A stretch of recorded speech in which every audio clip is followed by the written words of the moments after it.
こは都内にあるとある喫茶店、格ゲー喫茶ハメジュン。今週はその屋根裏部屋からお届けします。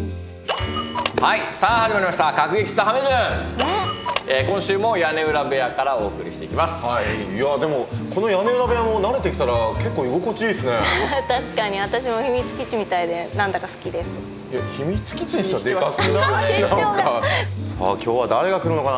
あ、いらっしゃいませ。いらっしゃいませ。あれ、若くしててっぺん取ってるプロゲーマーの2人じゃないですか。失礼します。爽やかだな。失礼します。どうも。チース。チッス。本日のお客様は広島が生んだトッププレイヤーガチ君選手。2017年に拠点を東京に移し、公式世界大会カプコンカップ2018で優勝を飾るなど第一線で活躍を続けています。10代の頃からその名を轟かす流星選手。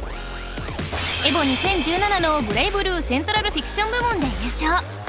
その後本格的にストリートファイター5をはじめ、短いキャリアながらも輝かしい実績を残すプロゲーマーです。早速なんですけども、お二人とも最近は一体どういうふうに過ごされていましたか？まあずっと家での配信だったりとか、配信。そうですね。まあ自主練、オンラインでの対戦とかは主にやってますね。僕は家で。僕はやっぱりガチ君の言った配信と、あと配信以外でもYouTube の方に動画を編集してあげるとか、そういったなんか今までやってなかったことをやってますね。他のプロゲーマーから受けたアドバイスを多くの人たちと共有するため、自ら編集して配信しています。パッと見でやべえこれ俺が多分済むって思ったら相手にミスさせるっていう設計に突っ込んじゃった方がいいと思う。ちょっとでも聞きやすいように編集をしてあげるっていうゲーム系の動画と今後も上げていこうかなって思ってます。ストリートファイター5以外のゲームを正直触ったりしました？いや全く。ずーっと5の練習してました。うわー、さすさが。すがっすね。ガチ君さんはどうですか？いろんなゲームやってましたよ。やってそう。やってそうな感じ出てるこれ。そうなんですよね。今年の初めぐらいかにちょうどそのコロナの前でオフシーズンだったんですよ、僕ら。でちょっとやるゲームがないけちょっとやってみようかなっていうのをやり始めたファイナルファンタジー6がかなり面白くて、で結構その配信受けも良くて、そっからずっと RPG ばっかやってました。しめしめと思って。面白い。ちょっと対照的な2人だからこれ話絶対盛り上がるよ。ちなみにお二人とお互いのことどういう風なプレイヤーだなと思ってるんですか？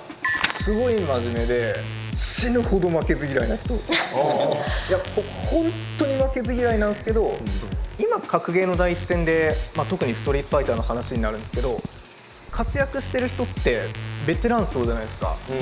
ただでもその人たちに食いつけるぐらいゲーム真面目に取り組んでるんで、中堅層とか、僕今26なんですけど、そこら辺の年齢の世代の代表っていうイメージ。同年代ぐらいなんですね。自分らの世代を代表する代表だと思ってます、この人が。背負っとるってことか。ものすごい真面目な。めっちゃ嬉しそう。嬉しくないよ。いや嬉しい。なんか成長したね。これを超えること俺言えんけど大丈夫？じゃあ逆にどうですか？ロボットみたいだなと思うんですよ。ロボットは一生やるんですよゲーム。最初流星と会った時って僕ファブゲーミングのオフ対戦の場所であったんですけど、その時まだ流星がスト5まだ始めたばかりで、やっぱり周りとのレベル差がすごいあったんですよ。それでもなんかこうお願いしますお願いしますっつってもう一生やっとってゲームを。で多分それは今もなんですよ。この自粛期間もさっき言った動画作成しながら空いた時間はもうゲームに全振りするぐらいで、やっぱ僕なんか長時間やると結構疲れて結構他のことやってしまうんですよ。多分そこを流星はもう懲りずに一生スト5やるっていう、壊れとんじゃないんかなって思うぐらい。機械だとしたら壊れている。壊れてるんじゃないかってぐらいやってる。ゲームやるのは第一に面白いから。そうですね。なんかやればやるほど上手くなっていくっていうのを実感するんで、それでモチベーションつけずにずっとやれちゃうみたいな。流星選手、ガチ君選手はタイトルは違えど世界を制したお二人。世界大会優勝後の変化とは？ビッグタイトルを手にした前と後で何か変化ってありましたか？もともとやっぱプロゲーマーとかない中、僕もゲームセンター行くような生活してて、かなり不安とかもあったんですけど、これやってもしょうがないじゃんみたいな。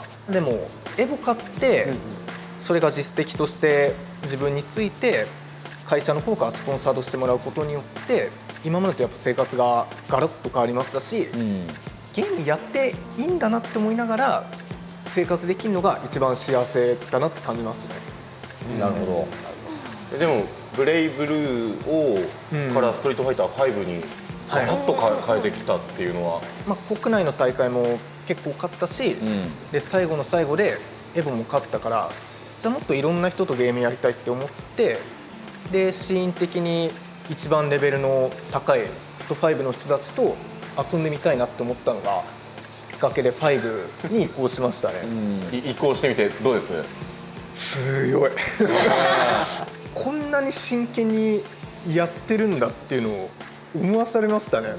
今までの自分も真剣だったつもりだったんですけど、まだ遊びの域を出てないんだなっていうのはプロの人たちとやっぱ練習とかさせてもらってすごい感じました。なるほど。じゃあガチ君いかがでしょうか？いやもう変わりましたね。2000万っすよだって。そうだよね。そのカプコンカップ取ったことによって、僕去年南アフリカ行ったんですよ。まだ見ぬプレイヤーというか、去年のそのパキスタンの選手みたいな、あれはオフの大会でしたけど、他の国に選手がまだおるんじゃないかっていうのを結構、あの話を聞いてすぐワクワクしたんで僕。やっぱりそれって向こうでも「わあガチ君」っていきなりなるわけじゃないじゃないですか。やっぱり印象はそうだったんですよ。イメージは最初の、だったんですけど、いざついてあっちのゲームのコミュニティの人らは割とやっぱ僕のこと知ってくれとったり、そうなんだ。それこそ流星のこと知っとったりとか、そのユリアン使いの人は流星ネモさんで、もちろん梅さんのことも知っとる、ピロさんのことも知っとるし、その日本のオンラインの動画をやっぱすごい見るんですよ。やっぱ南アフリカの選手で聞いたことないし、でそこにやっぱ格ゲーコミュニティがあるんかとか、その e スポーツが流行ったのかっていうのも知らん状態だったんで、そういうところでなんかいろいろと活動の幅が増えたなっていうのはありますね。これ今更なんですけど、お二人ってなんで格闘ゲームやられたんですか？やり始めたきっかけ。もうガチ君さんの話聞けば聞くほど、この人なんかゲームじゃなくてもよくないっていう気持ちに。ゲーセン自体は行きよったんですよ。やっぱでもともとは他のジャンルの音ゲーとか行きよって。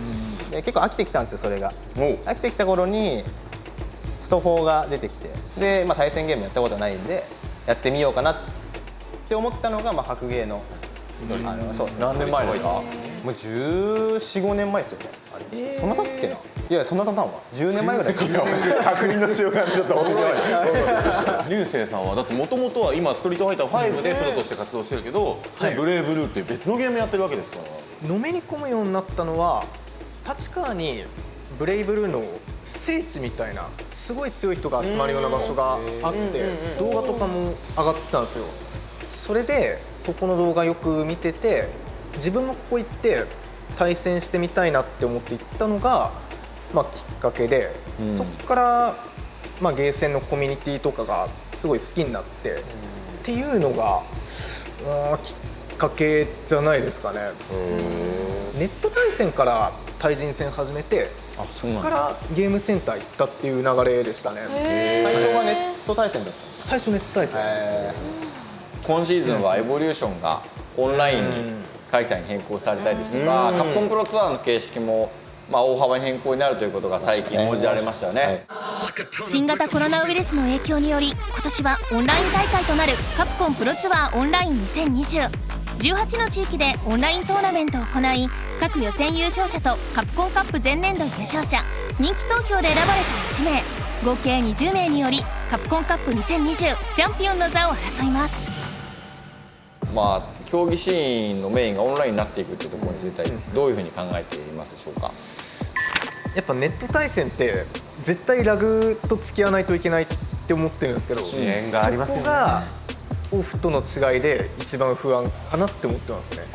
今までって僕らってその海外回ってカプコンカップに出るっていう感じだったんですけど、どうしてもそれって限られた人しか出れんような状況だったのが、オンラインで今回例えばちょっと海外に回りづらかった選手だったりとか、今までちょっとアピールできんかった選手らがここでアピールできるんで、そういう意味ではまあ一つメリットというかいいんじゃないかなと思いますね。オンラインの方が結局参加しやすさもあるし、それこそさっき言ったそのパキスタンの選手みたいに、まあ、その日本の中でのその、まあ、ちょっと地方勢とかがこうポンと出てくることもあるかもしれませんからね、やっぱ。楽しみだ。大会参加したくてもすごい実力があるのに出れないっていう人もいると思うんで、そういった選手が活躍できる場があるのはなんかいいことなんじゃないかなって思いますね。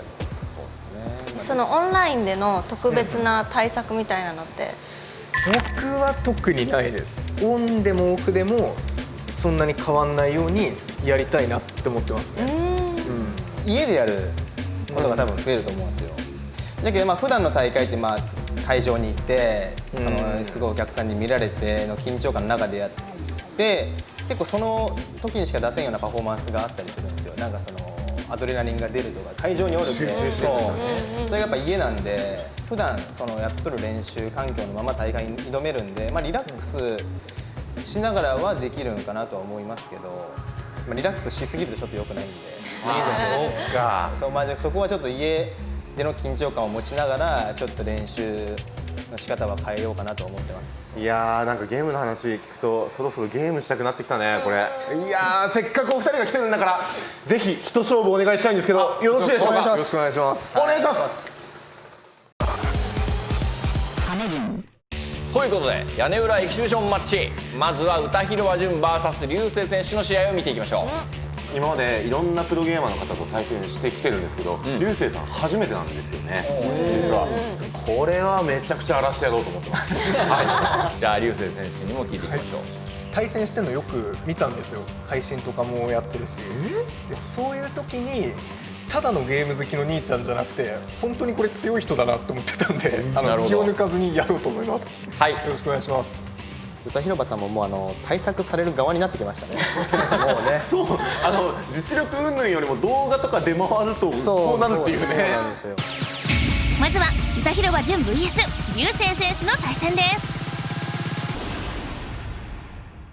さあ試合が始まりそうです。このマッピが左側が歌広場潤の剣、そして流星はこのユリアンですね。ユリアンというキャラクターを使用してます。このユリアンは非常にリーチと攻撃力に優れたキャラクター。深いですね。特にこの V ゲージが3本溜まった後の V トリガー、エイリスリフレクターが全キャラの中でも本当に屈指の強力さ。しかしここまでは歌広場ペース押し返していく流星。そしてこの V スキル2インディグナントサンダー、これを使うと飛び道を強化できるという V スキルになっています。上から飛びがスターター、それダウン奪って投げる。そして持続重ねからこれで歌広場潤の体力はわずか。ドキドキしちゃう。 V トリガーを発動すると非常に見えてくるが投げているあるのか。このまま攻められるか。水上ジャンプだけを抜けてしばし勝ち負け昇竜昇竜。さああと一発だ。エイジスビリビリしている。目の前に鏡が貼られていた。マジで危ない。マジで危ない。めっちゃいい勝負。やばいか。ドッグが攻めがね成功すれば歌広場だったんですが、よく流星も取りましたね。入れ替わっている。そしてしっかりと反撃を決めるのは歌広場。ダメ足が近いぞ。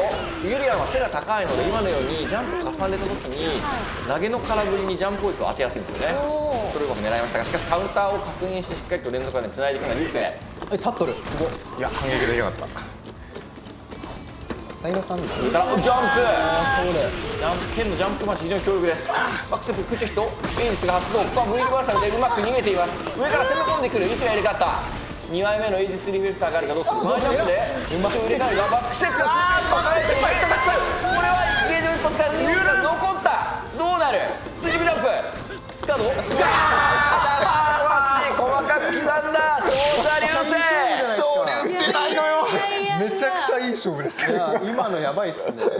戦いを終えたお二人に感想を聞いていきたいと思います。まずは流星選手から。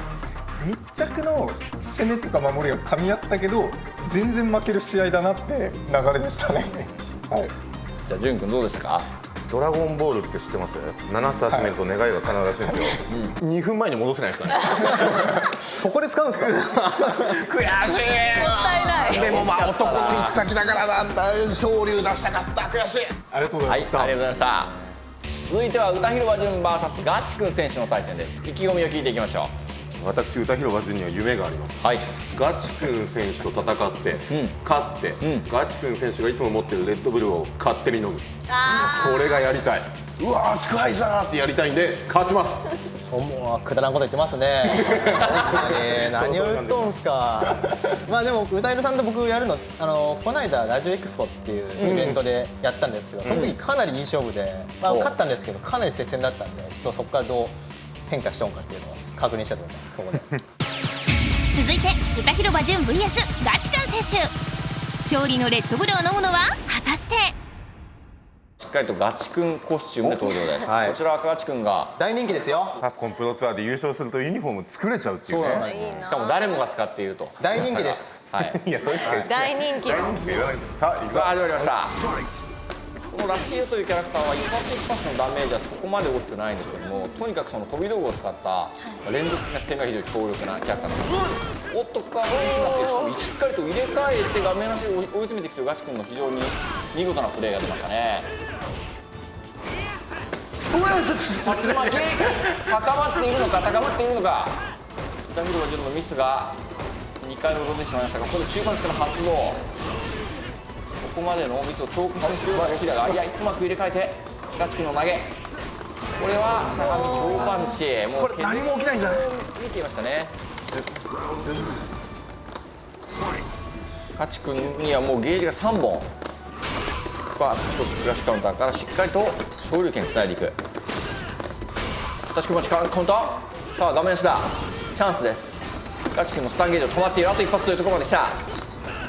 下段しゃがみ強パンチしっかりと確認して、おっとここは上からの攻めを展開します。体力差があるが、ここはしっかり、投げ抜けを誘う後ろ下がり、さらに息を入れ替えて投げて画面足に追い詰めていくのはガチ君。歌広場にゲージがおっとあるぞ。初めて見たな。上から似てるかっている。昇竜拳 V トリガーもある。中足波動発動ですね。からここは V リバーサルで位置を入れ替えて逃げるのがガチ君。しかもゲージが溜まっている。おっと上から入れ替わる。今度はガチ君が画面足、しかしゲージがあるぞ。歌広場の V トリガー V タイムはもう少し残っています。どう使うか。ここは波動拳で牽制していく。ダッシュ投げ残らない。KO。歌広場取り返しました。ガチ君顔覆ってるじゃんもう。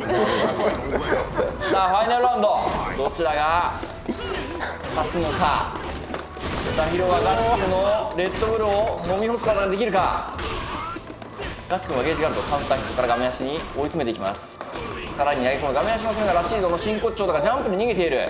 見事です。そしてジャンプ危ない、しっかりと迎撃。そしてこのラシードの三角飛び、画面足から脱出する非常に強力な手段があります。一気にガチ君のチャンス、対空から上から入れ替えるが、ここをしっかり着地を捉えていくのは歌広場。しかも V ゲージがある。対空しっかり波動拳だ。完全に読み切った V リバーサルからの反撃。ガチ君しっかりと自分のレッドブルを飲み干しました。勝者ガチ君。危ない危ないまあやりますね、やりますけど、まあやっぱ最後に勝つのは僕っていうので、まあ、ただ今僕ちょっと煽り気味に加わったんですけど手震えてましたこう自分で見なくて手震えてました。はいプレッシャー感じてます。いや接戦でしたね。接戦だったんだけど、いや悔しいよ。これはとっても悔しい。いい戦いできたと思ったんだけど、やっぱり僕じゃ役不足ということで、ガチ君さんと流星さん、どっちが戦ったらどっちが強いのってのを見たいんですよね。なるほどなるほど。お二人に戦っていただくことできますでしょうか。はい、お見せします。はいお願いします。可能でございます。お願いします。はい。最後は同世代同士の対戦、流星選手 VS ガチ君選手。流星僕大会とか大きいイベント当たった時って結構負けたんですよ。嘘ついてないもん。かなり大事なところで負けとって、今回もちょっと大事な場面なんで勝ちたいと思います。ちゃんと僕そんな勝った記憶ないなって思うんですけど、普段からよく一緒に練習とかもやってるんで、それこそ今の自粛期間でも熱帯とかすげえやってるんで、まあいい内容を見せられるんじゃないかなと思います。ありがとうございます。それでは準備をして始めてください。一度こう近づかれるとユリアンは苦しいですが、攻撃力という点ではユリアンに大きく分がある。特にエイジスリフレクターがこううまく機能すれば一瞬で体力を逆転できるといいう組み合わせです。まずはじっくりとした試合ですが、少しずつこうガチ君が流星を画面足へと追い詰めていっている。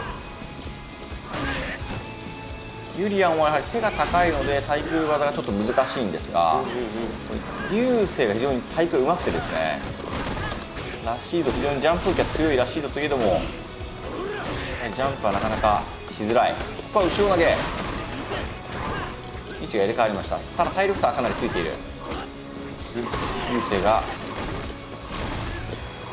5分よね、50秒っていこうと。上からカウント来るまで体力半分ぐらいだもんね。ここは V リバーサルですぐさま逃げていくガチ君、そして飛び道具を抜ける見事な V スキルアサルトネイル。しかし投げが速すぎた、有利すぎました。ここでエイリス、このエイリスを使った攻めがとにかく強力だ。ゲージガールを使わず2枚目を張ってしっかりとこの無敵技のスピニングミキサーをガードしての反撃。いや今流星側としてはクリティカルアーツでダメージを稼ぐという手もあったんですが、倒しきれないと判断して大きい攻めに持ち込んだ。これにより現在ゲージが3本溜まっております。しかしこの2ラウンド目序盤で先手を取ったのはガチ君。ゲージも3本溜まりそうですが、ここで位置を入れ替えて画面足に追い詰めていく流星。ガチ君のスタンゲージも溜まっている。おっと三角ともしっかりバックジャンプ、逆アクセルでした。さあスタート、2ゲージある。